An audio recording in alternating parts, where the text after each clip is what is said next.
the things that you like and the things that you do and the choices that you make are actually being fueled by your unconscious emotional constitution. The closer we get to actually understanding that unconscious persona, now we're talking about a truly 360 robust understanding of that person. Welcome to Building Better CMOs, a podcast about how marketers can get smarter and stronger. I am Greg Stewart, the CEO of the nonprofit MMA Global. And that voice you heard at the top is Esther-Mireya Tejeda. She is the CMO of Anywhere Real Estate, which owns Century 21, Coldwell Banker, Sotheby's Real Estate, and more. Esther-Mireya, or EM, previously worked at Ogilvy, PepsiCo, Univision, Intercom, and more. She joined Anywhere in 2022, just before the housing industry underwent some dramatic changes that we're going to talk about. Today in Building Better CMOs, Esther-Mireya and I are going to talk about the irreplaceable human element in real estate, why marketers need to think of themselves as business leaders, and very interesting how businesses can use neuroscience-based methods to understand the emographics of their customers. This podcast is all about the challenges that marketers face and unlocking the true power that marketing can have. Esther-Mireya Tejeda from Anywhere Real Estate is going to tell us about how she did that right after this.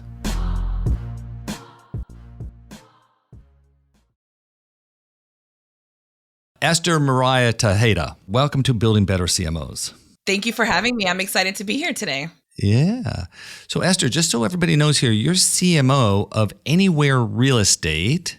And I'm going to guess very few of our listeners, unless they're inside real estate, would actually even know the company. So it's a collection of well-known brands. We want to share those brands with everybody so they know? Absolutely. So Anywhere is the parent company of some of the most well-known brands in real estate, including Sotheby's International Realty, Coldwell Banker, Century 21, ERA, Better Homes and Gardens, and Corcoran. We're also in the corporate relocation business. So if you've ever been moved by your company and you've moved through Cartus, that's an Anywhere brand.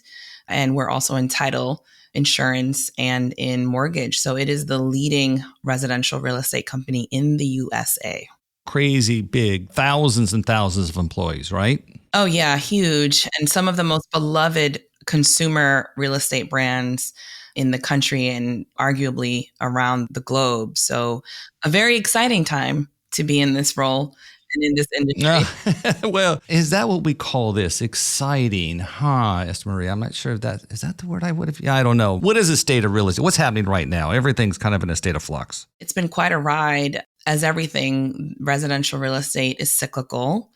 There was quite a positive reaction happening after the pandemic for the business and people wanting to move, people thinking differently about their housing situations, people rethinking city living and wanting to move out to the suburbs, things like that, that actually ended up having a really great benefit to the business in combination with really, really low interest rates. And then things really did change towards the end of 2022 when we saw significant rises in interest rates, which changed the dynamics for most American buyers and sellers, coupled with some real challenges in inventory. You know, America has a huge housing inventory issue. We have more people than we have houses across the country in all markets. That is the case. And so high interest rates and low inventory lead to a really peculiar set of circumstances that have dramatically impacted transaction volume and just what is comfortable for most Americans to consider, especially if you're sitting in a home with a 3% interest rate. You have to really think long and hard about giving that up to move somewhere else with an interest rate that's twice or even more than twice as high. So there's a lot of opportunity, I think, for change and disruption and transformation and thinking about this industry differently and thinking about the customer experience differently and improving the customer experience all around. And I like to say that when there's challenges in the market, that is what gives rise to some of the best and most creative strategic thinking. I've seen that over and over again in a lot of other roles. And so we're tackling some pretty significant transformation and big, huge, powerful, inspiring goals at Anywhere right now. And so that's why I say it's an exciting and thrilling time to be at the company. Well, listen, you've got to appreciate growth opportunities, as somebody said to me once. And I guess that's what this is.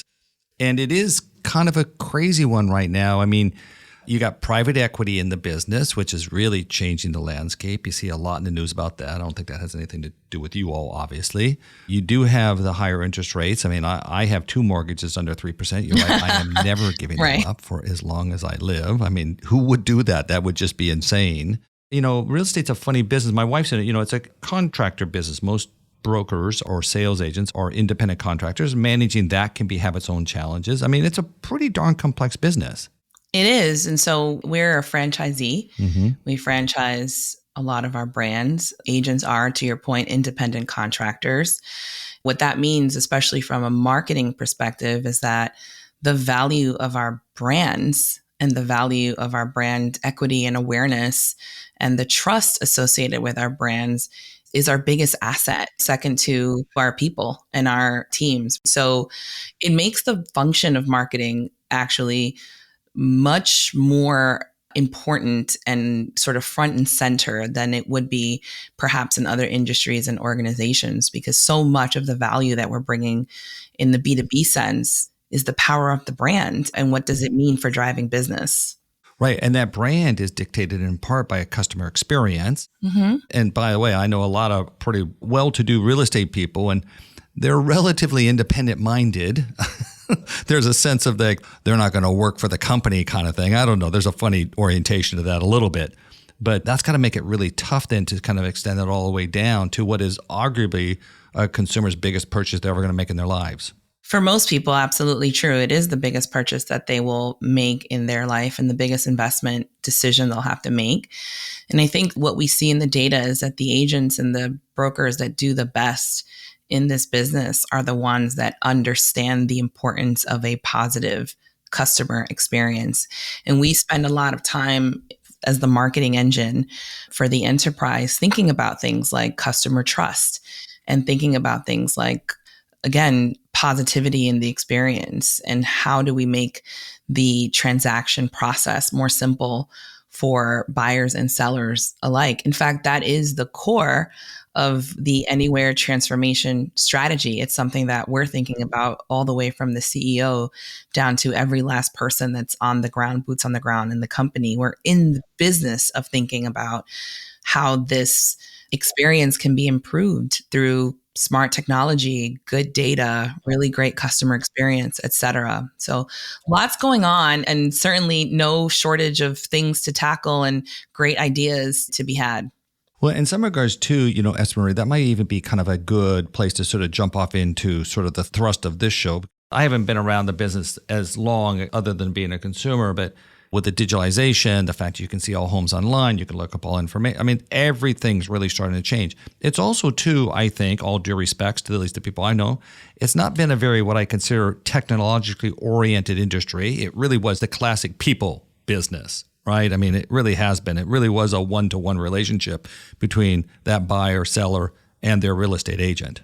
And it still is a people business. I think that's something we say a lot and we're very proud of. I think at the end of the day, what makes a successful transaction versus an unsuccessful transaction is the experience that you have with your agent and your broker and how well equipped, how knowledgeable, how trustworthy you believe that person to be in their role to steward you through what is a really, really complicated, cumbersome process. And the role of technology in that, which is exactly what we're investigating and navigating at the moment, is there is a tremendous opportunity for smart technology, not to replace the human and people side of all of this, but to elevate it and to enhance it by taking away some of the operational friction in the process and some of the sort of project management stress in the process so that the buyer, the seller, and the agent can focus more on that human relationship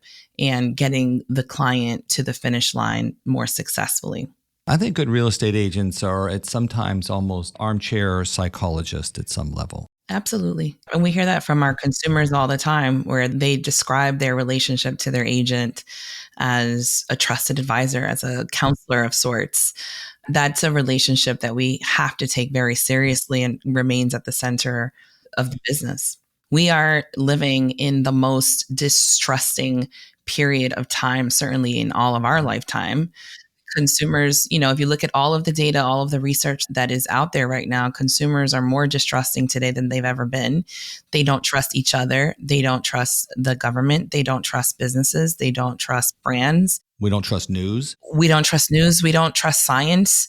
Everything is up for debate. And the data also shows us that there's very little optimism. So folks are less optimistic about the next 5 years than we've ever seen before. And that's in WARC data. That's in the Edelman Trust Barometer. That's a thing that is surfacing in research all over the place. And so it tracks what you're describing, totally tracks. People will flock to brands, businesses, whether it's real estate or something else, that they believe are aligned with their values and their principles and that they believe are going to operate in their best interest. And so we, as marketers, are in the business almost squarely right now of understanding that nuance in our customer base and delivering on that trust proposition, because that is the only way to effectively run a business in today's day and age.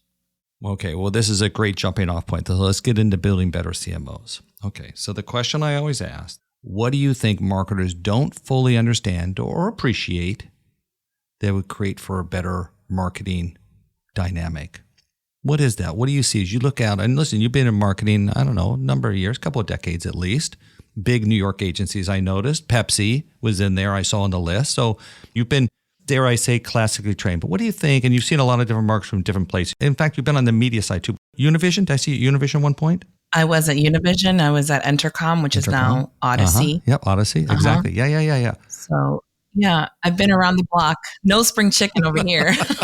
Well, I wasn't going to, that wasn't where I was going. However, as you look out over the broad swatch of markets you work with, what you've seen in your experience, what do you think we don't fully appreciate or get? I think part of the biggest issue with our discipline is that a lot of marketers describe themselves as marketers and think of themselves as marketers and only marketers. And so the issue with that is that there is a disconnect between the function and the subject matter expertise of marketing and the overall business strategy. There are so many times where I see that misalignment between heads of marketing teams, and the CFO and the CEO, simply because people are speaking totally different languages. And the marketing team is knee deep or head down in the business of marketing and not really understanding really what is this business trying to accomplish? What are the revenue goals? How does this business operate? How does it make money? How can I support the bottom line? How can I be part of stewarding the business forward? And I think understanding and accepting and embracing that you are first and foremost a business leader, and before you are a functional marketing expert, that is the leap that a lot of marketers struggle to make. And so I always bristle a little bit when I hear senior marketing people say, well, I'm just a marketer, or I'm a marketer.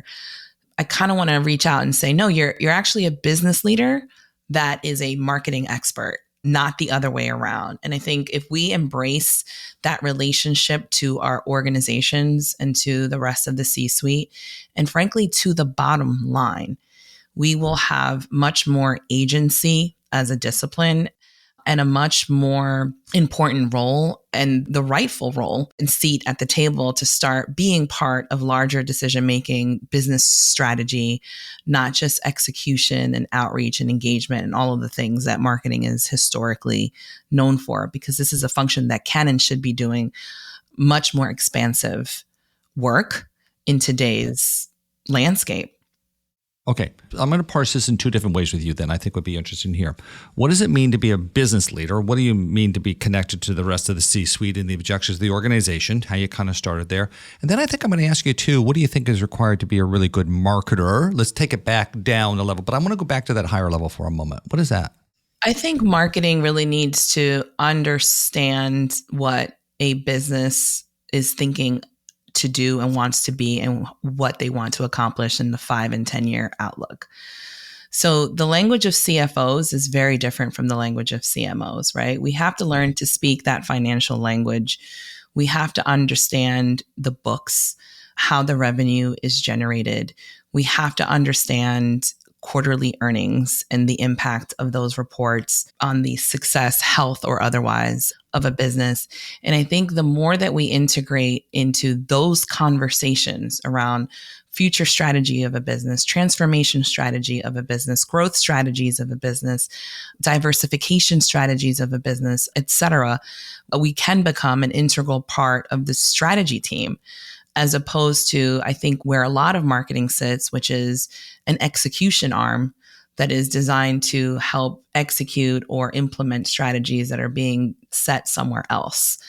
And so when I say get closer to the business, and when I say think of yourself as a business leader first, I mean, quite literally, your job is in a crew of people, a leadership team that is trying to drive a business in its entirety forward.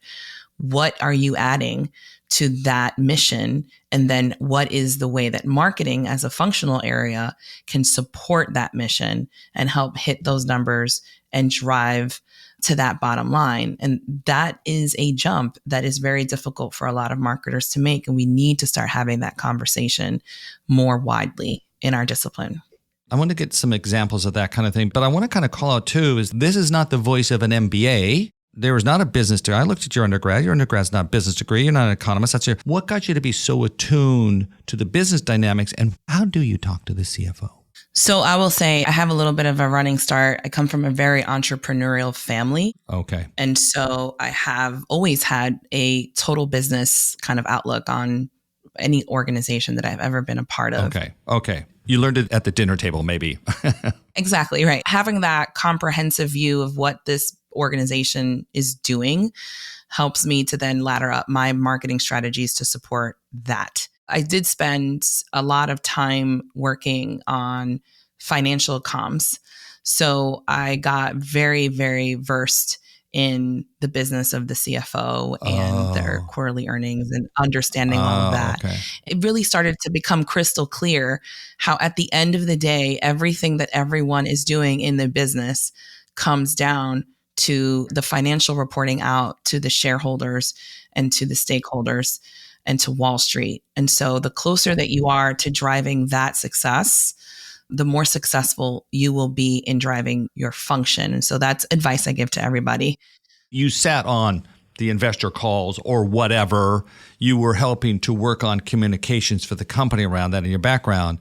And you were like, oh, these people are talking. I'm in marketing, but I'm working for the CFO. I'm assuming at some level what's going on there. And like, oh, that's their language. That's different than I'm hearing here from these other people in marketing. Interesting. Wow. What a unique experience. And thank God for that, because it really has been a full circle journey for me. I mean, at that time, right, marketing was still being talked about as arts and crafts, essentially.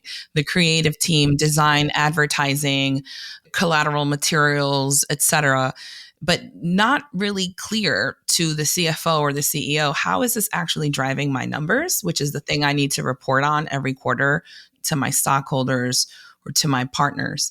And so what has happened over the years and in the decades is that organically marketing has gotten closer and closer to that, almost to a point where we are sometimes thought of as a sales enablement function, which is also a mistake.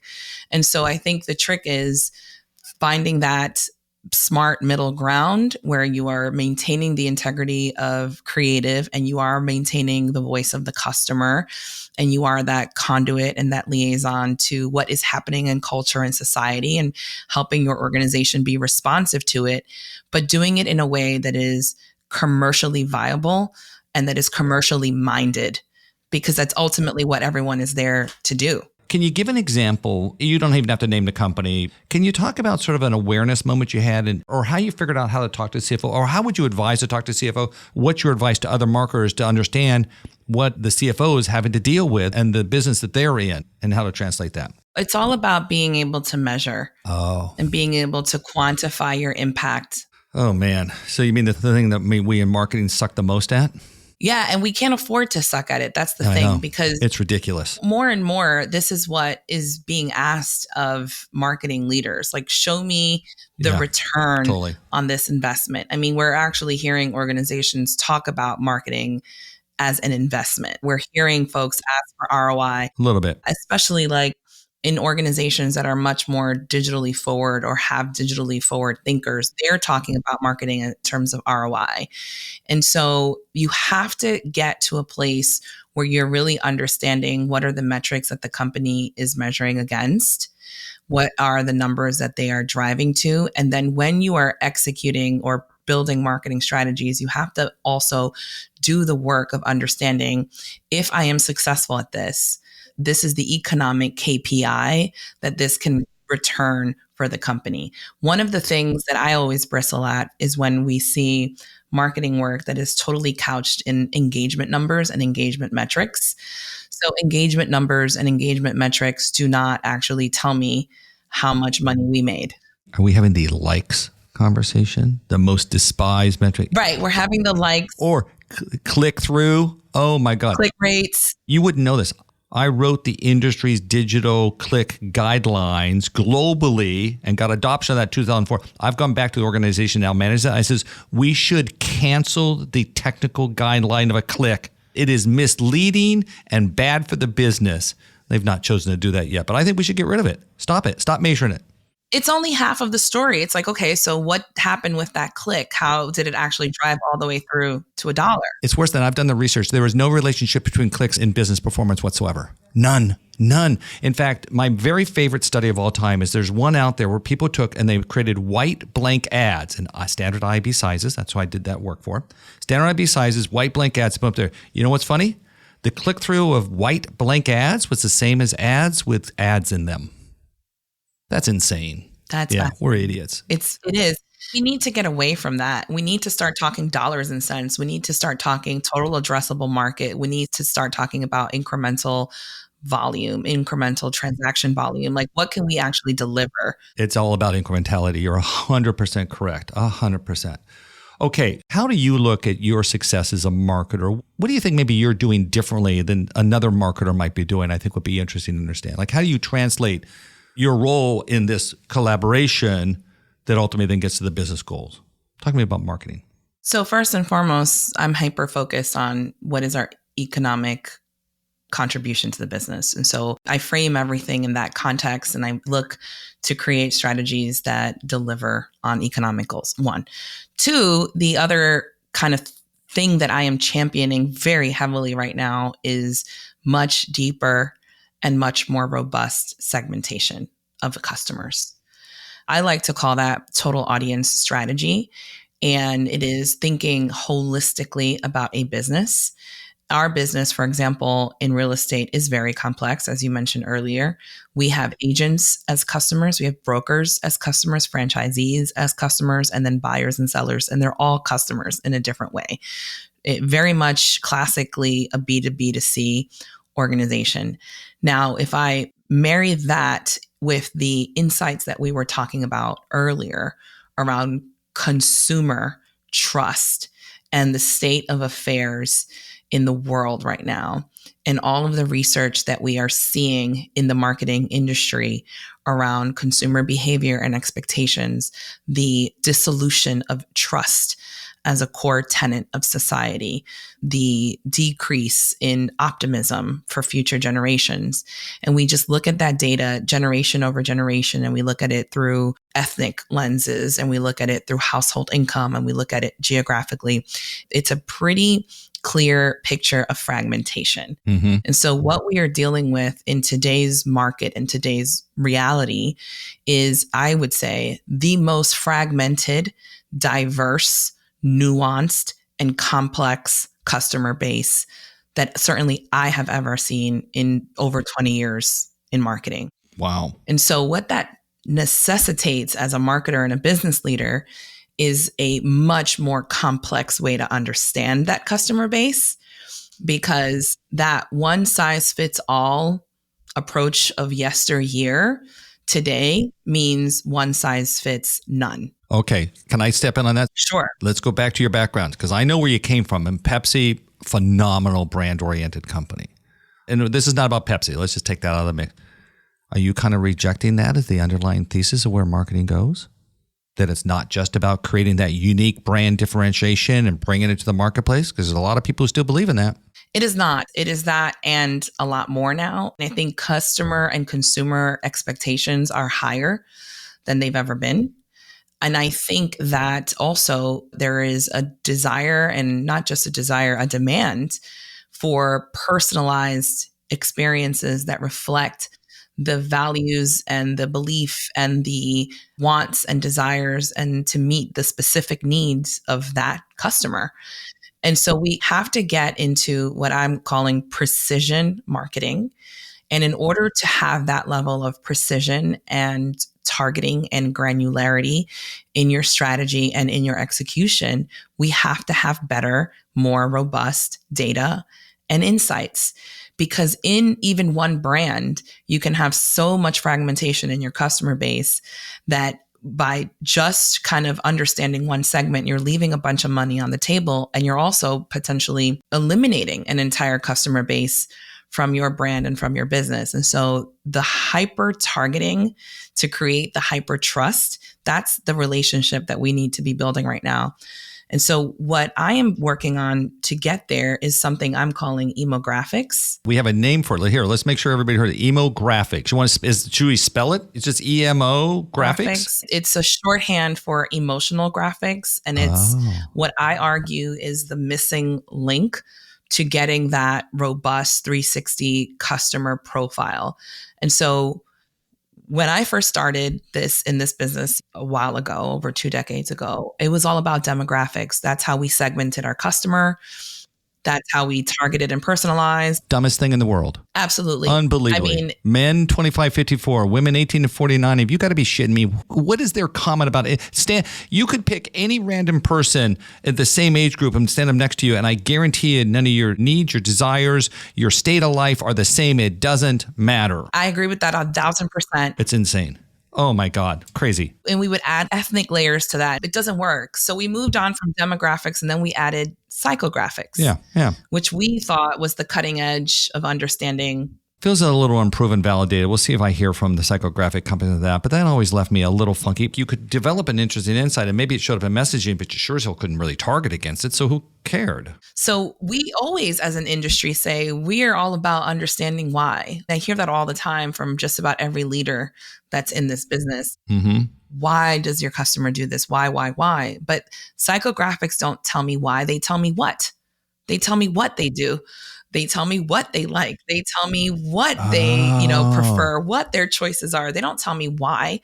And certainly neither do demographics. And so emographics, in my opinion, is the answer to the why question. And it is premised on the psychological kind of known fact that the majority of human behavior, upwards of 95%, is actually emotionally driven by the unconscious.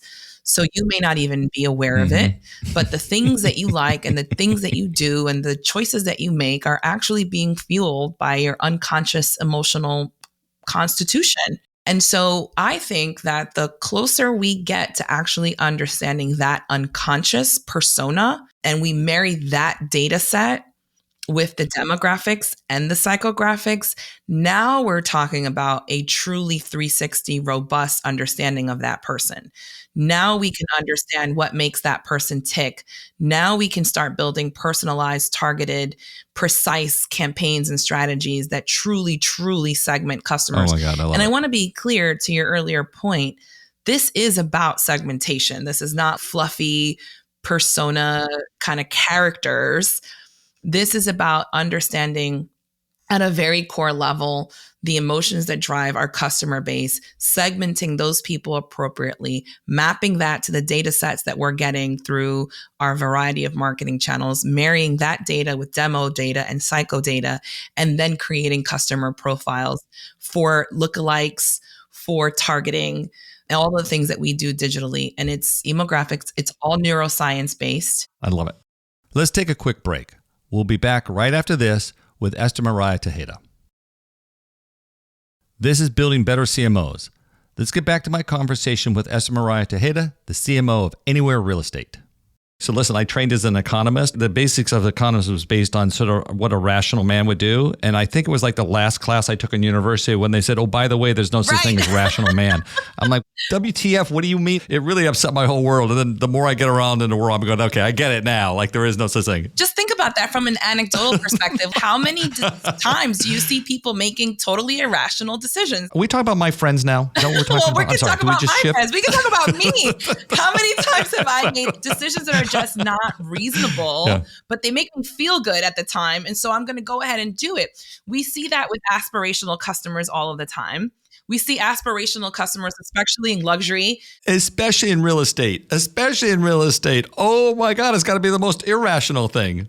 And the thing about it, why this is so fascinating in this role and introducing neuroscience and emographics in this particular setting. Neuroscience. We're going to come back to that. Okay, yeah, go ahead. Yeah, why it's exciting. Go ahead. Well, it's because we have historically thought about things like financial services and housing, real estate as truly rational industries, right? Where a customer is coming in and thinking with their brain and looking at their budget and making hard choices based on their reason. But we see time and time again, customers going into a house that's out of their price range, that's out of the zip code that they're looking for, that doesn't meet any of the criteria that they have listed, but they walk into the house and they imagine their kids playing in the backyard, or they imagine Christmas dinner in this dining room. Totally. And it goes out the window, and suddenly they're in love with the house, and they start using words like, this was love at first sight. Yep. I love this house. I need this house. And suddenly the reason goes out the window, and now they're driving completely on emotion. And so what is that? And that is the thing that we all, and whether you're in real estate, whether you're in auto, whether you're in CPG, it doesn't matter. That is the marketing gold. We need to understand that better. Well, listen, we said earlier, that being a real estate agent is as much being a psychologist for somebody and stuff. I love your other point too here. By the way, this is going to come up in our next sort of section of this episode here when I talk to you a little bit, as I mentioned. But you know what I have here? I actually have a psychologist, PhD psychologist on retainer to me and the rest of the company, senior execs mostly, but right. And the idea, it's a he.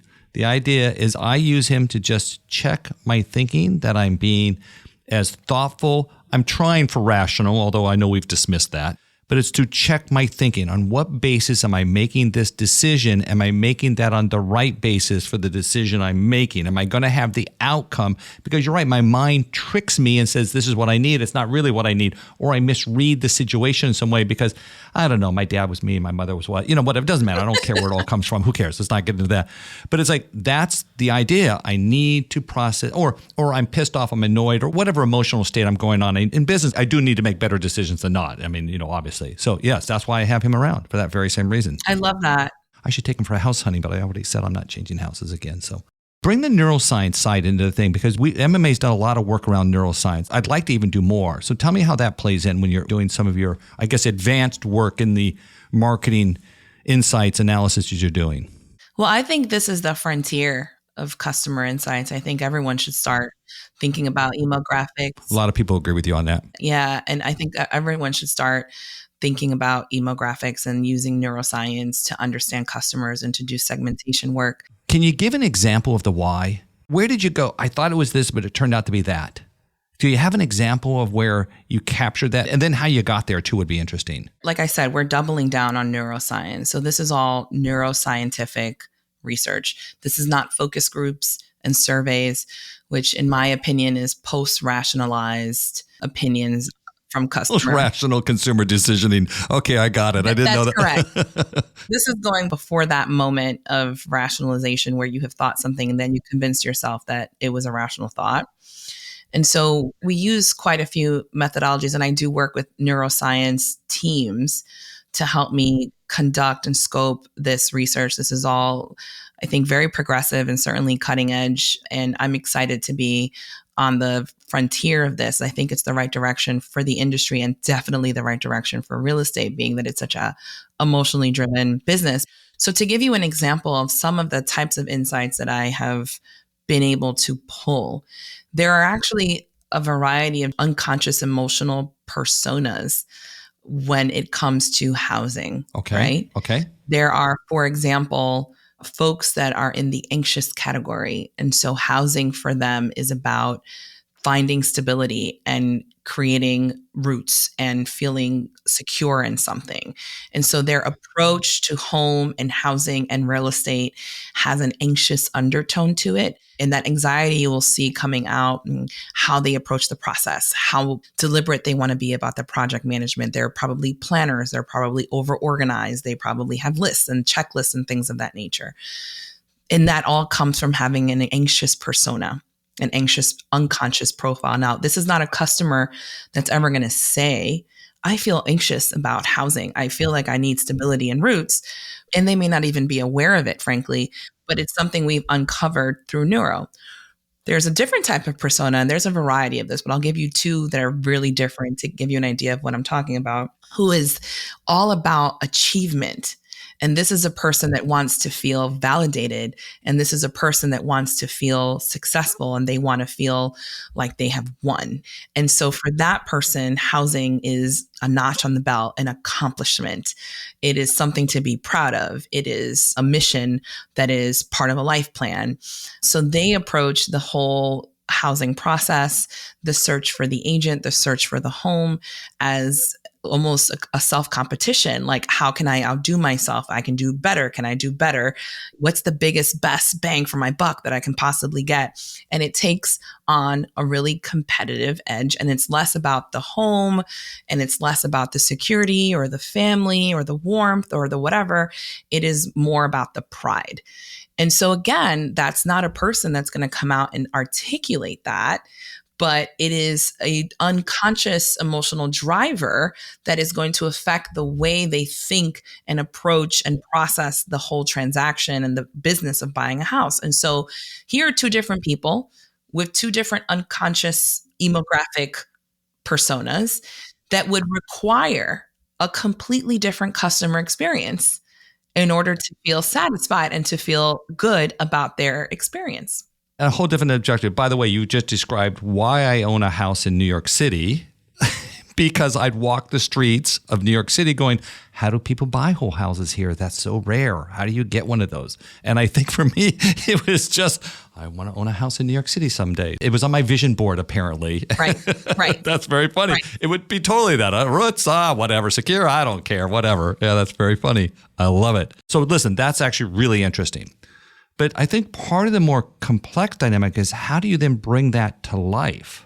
How would you then talk to people individually? Do we even have the MarTech stack that lets us do that now? Or are we just at the very beginning of trying to figure that out? Or I don't know. This is where we need to do the hard work of connecting. So just having the emographic segmentation is not going to be enough. Just having the demographic or psychographic segmentations are not going to be enough. Yeah, there's two different people getting the same kind of message. So we're creating confusion of maybe nothing else, right? I don't know. So we actually have to sub-segment those emographic personas, profiles on demographics, and we have to sub-segment them even further on psychographics. So we get to probably more personas, but they're more precise. Oh, okay. And then when you have more personas that are much more precise, then you can take those cohorts and create individual marketing strategies, inclusive of messaging, inclusive of creative, inclusive of really all of the touch points, even channels that you're activating against, that work better for one comprehensive persona versus another. The other thing is, this shouldn't just be fueling your marketing strategy. This should be fueling your customer experience, customer service strategy. It should also be fueling your product strategy, what products you should be building for whom, and what the experience should be within the product. Totally. This is not about just marketing. This is really about knowing your customer and creating business strategy that is responsive to and reactive to the reality, the complexity, the diversity of a fragmented customer base. And that's what this is all about. And I think where we struggle, especially in times of economic challenge, and I know there's been a lot of layoffs. We see it all the time on LinkedIn. Just this week, I know there were some pretty significant layoffs at a couple of big companies. Been a lot in the news. There's a lot in the news around this. And so I think in times of economic pressure, marketing tends to double down on the most generalized strategy that it can get away with. And what ends up happening is we waste a ton of money because, like I said, I think I said it already, but one size fits all is one size fits none. Now you're just wasting money. It's smarter to spend less and be more precise than to spend more and try to spray and pray. And this is really what adding this additional layer of data around your customer can help you to do. It can help you to become more granular. You know what, Esther-Mireya, I got an idea for you here. This is actually really interesting. And I realize I'm pitching you something here in the process of the actual episode itself. I think what you're on to is phenomenally interesting. And I hear you about sort of this cloud of the times. And there's a lot of marketers I hear lately who are really moving to sort of the cultural dynamics of the environment at hand. They use it often as an attention getting, sometimes to be sort of more sort of relevant at the moment. But even that's missing the point, because what's happening with the economics dynamics is there is still a very big class of people who are in the higher echelons who are not feeling that same sense of anxiety that other parts of the country. Absolutely. So you still should be talking achievement to those people, just if I take your quick personas, but this anxious rich thing maybe exists someplace else. And so you're right. We really are just missing the point. Okay, here's the thing. The MMA has been doing some work. We call it the Consortium for AI Personalization. Here's basically what happened.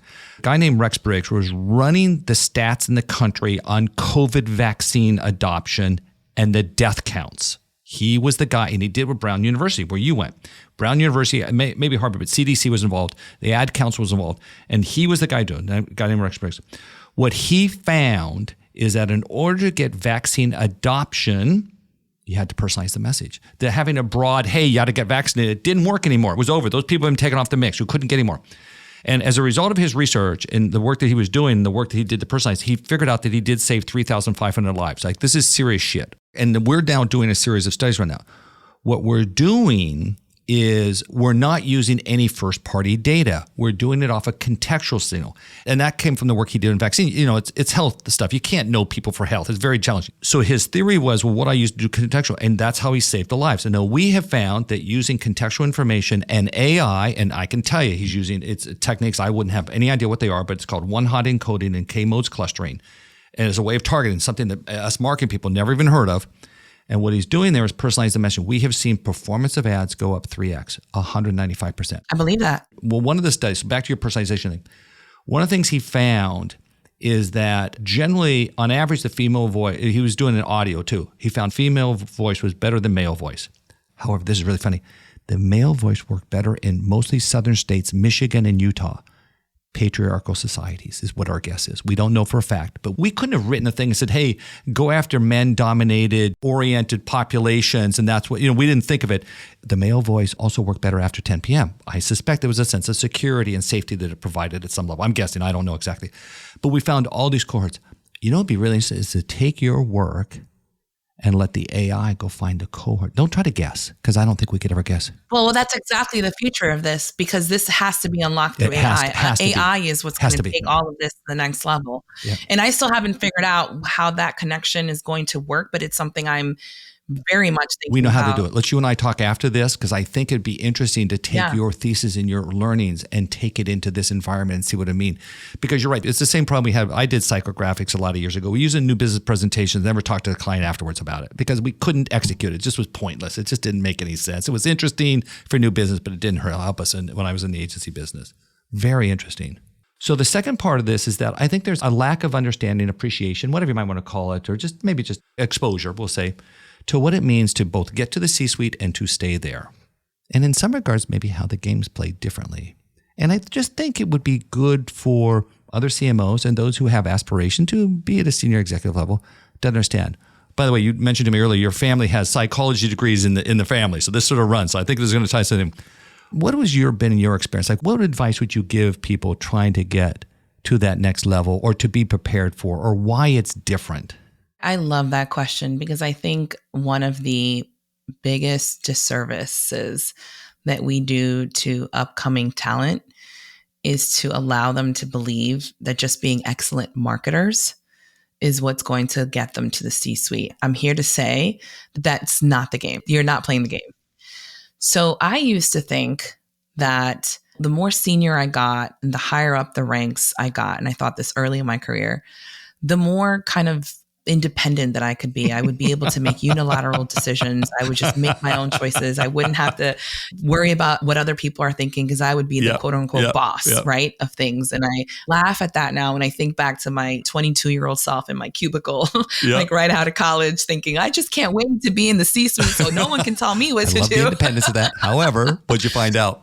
Well, come to find out, the more senior that you get, and the closer to the C-suite that you get, and eventually in the C-suite, the more interdependent your work becomes. Because once you get into a C-suite role or in a senior executive role, you are stewarding a business. So it is less about your functional expertise in your area. It is about your ability to collectively steward that business as the C-suite. And so you find yourself in an environment where there's a lot of decisions made by consensus. There is a need absolutely to get alignment and to socialize what you are doing, why you are doing it, how it works together or not with other leaders in the C-suite. And it is all about playing nicely together, or not nicely, but playing together in a way that is symbiotic, choreographed, and makes sense in the sandbox, in the C-suite sandbox. So it is the farthest thing from making unilateral decisions and sort of being the boss of things that you could ever imagine. It requires so much team thinking, flexible thinking, people skills, soft skills, leading selflessly, and really primarily putting the best interests of the business and the people in the business at the center of all of the decisions, as opposed to your expertise in your subject area, whether that's marketing, whether that's legal, whether that's finance. And so that's a surprise, I think, to a lot of people who are coming up. And it's something I think we need to be much more transparent and vocal about to help more people get into the C-suite and stay in the C-suite for longer amounts of time. We've done a lot of work in marketing organizations with a bunch of team of professors. I think it's the most interesting work I'll get to do my entire career. We have a saying: you are no longer managing a function, you are managing a coalition. That's right. That's exactly what it is. I'll give you the actual stats. On average, 38% of marketing capabilities don't sit under the office of the CMO anymore. 38%. It's crazy. It is. And you really do have to work with everybody. Let me ask you a funny question. This is really a touchy one. I'm not sure you even want to answer it. Do you think we end up making better decisions or not as good a decisions sometimes when we're making the mitigated committee decision? That's a tricky question. That's a tricky question. I think that largely depends on the caliber and quality of the C-suite. Okay. Yeah, you're right. Is everybody there for the greater good to do the right thing or not? Because you get a lot of political bullshit. Yeah. It is. And I think that's why having the right people and the right culture in an organization is actually not fluff. Yeah. And it's actually super, super important to the success of the business, because a healthy C-suite is going to make the right choices for a business. A toxic C-suite, questionable. I think the thing that I've learned to do, and hopefully I've learned to do well, but as I stand back and look at it, in fact, I just had an episode here about an hour before I jumped on this with you.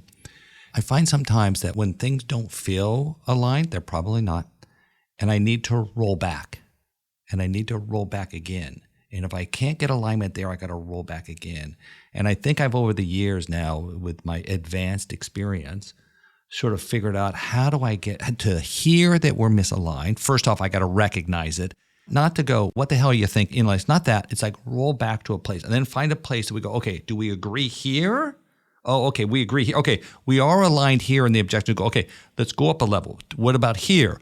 What about here? I run a trade association. It's all about getting masterful alignment of an industry from people not from a common culture. Mm-hmm. That's exactly what happens in every C-suite and every organization. I think that's a brilliant hack, if you will, of how to approach those relationships. What got you to understand that, by the way, so well? Was there a moment, an experience, or something that happened that you went, oh, aha?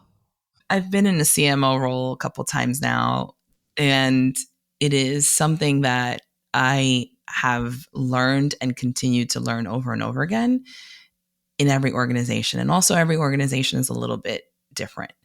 So I have had the absolute benefit of having really great mentors and sponsors in my career that have helped me to navigate really complex cultures. And, to your earlier point, I've been in media, I've been in CPG, I've worked on big global brands in music and entertainment. And these are known to be complicated cultures to navigate. Very complicated. Yeah, they are. Yeah. So I have had the pleasure and the benefit of having really great mentorship and sponsorship throughout my career to help me to do that. And I also had the benefit of having really great role model at home through my mom, who was a CMO when I was growing up. So, you didn't mention that. That's so interesting. That's so funny. Okay. So I had a little bit of, again, some training and understanding there. And even having all of that, it's a hard lesson to learn because you can learn it theoretically, but until you're there and you really see how it all works. And this is where having access to boards and getting on nonprofit boards and understanding all of that really helps you to get that picture and to understand that. But for me, as a person who in my constitution, and I recognize this about myself, I like to be in control. I like to call the shots. It is my instinctual disposition to move fast, make decisions, and kind of be on the ball. Having to learn to take a step back and have a collaborative team approach to things was a learned effort. And it's a learned effort that I make every single day, that it allows me to be able to grow my career and be in these roles. And again, think holistically about the business, not just about my function, my goals, my team, marketing, but the business and what is it that we're trying to do in our industry, for the company, for the employees, and for the industries that we're in. I work with obviously a lot of C-suite executives of very big companies, and you get to figure out they got there for a reason. Okay. Hard to stay there, but they got there for a reason. I'll tell you what I notice about you that's so interesting, and I usually don't comment like this, but you really have such an incredible sense of self-reflection that I think is what's serving you really well. And listen, you're lucky to have the background because I think sometimes we think we can just take anybody from any background and put them in a more senior level. It's much more complicated than that. You really have to learn your way into those things. I think you can create a lot of disruption, hardship, and difficulty. And I don't know how you get around that. It sounds like you did that through mentors and people. Well, and listen, having great mentors is one thing you would have done, but also people would have seen something in you that they wanted to support too, which is kind of goes unknown. I'm sure that was a big part of your background here. So very interesting. I appreciate that. I do self-reflect a lot. I like to think of myself as a people-first leader. And so I think a lot about the culture I'm building, and I think a lot about the experience that I'm giving to people that are on my team or who are part of my organization. I do believe that having a positive culture, it's really underrated. And a lot of us think it's fluff, but it is the difference between having a successful business and not. And because we work so much and we work so hard, and many of us work so many hours, it's actually bad for your health and for your life if you're unable to create that balance and that fluidity and like learn these lessons and have that objective perspective of yourself and really be able to look and criticize yourself in positive ways and be in a constantly learning, constantly evolving mode. There really is no line right now in my life between my professional and my personal. Like it all merges because there's just so many hours in the day. I find myself doing everything at the same time. Creating that balance is super important. And I think it's also part of what I bring to the leadership table and to, again, the relationship building and the collaboration and the team building and the alignment, which is what makes success or breaks success. Oh my God, I see we're completely out of time here, and I wish I could go on and on with that. I think you're right. I think what people don't appreciate is that it's like they say about families in psychology, right? It's about the system. Mm-hmm. It's about the system and the relationships. And for myself, it's about the balance. I think I've spent an entire life trying to figure out what my combination of whatever it is that makes me better, stronger, faster, able to fulfill on whatever goal I have in my life, whatever that's a secondary sort of issue at some level. But the ability to perfect, to live against what that aspiration is, it's much trickier than people understand. And I think, by the way, I think it takes a shitload of help. Just FYI to those out there. Yep. Yeah. I'm with you. Okay. this is really the most interesting. By the way, one of the most interesting closes here. Eric was going to say something later. I know about that. But really interesting. I really wish we could. Maybe we'll have you back just to talk about the second part of building better CMOs. So listen, we can't thank you enough for doing this. I would love that. Thank you. Thanks again to Esther-Mireya Tejeda from Anywhere Real Estate for coming on Building Better CMOs. Check the description of this episode for links to connect with Esther-Mireya. If you want to know more about MMA's work to unlock the power of marketing, visit MMAglobal.com. Or you can attend any one of the 30 plus conferences in the 15 countries where MMA operates, or really write me at greg@MMAglobal.com. Thank you so much for listening. Tap the link in the description to leave us a review. And if you're new to the show, please follow or subscribe on Apple, Spotify, Amazon Music, iHeart, or wherever you get your podcasts.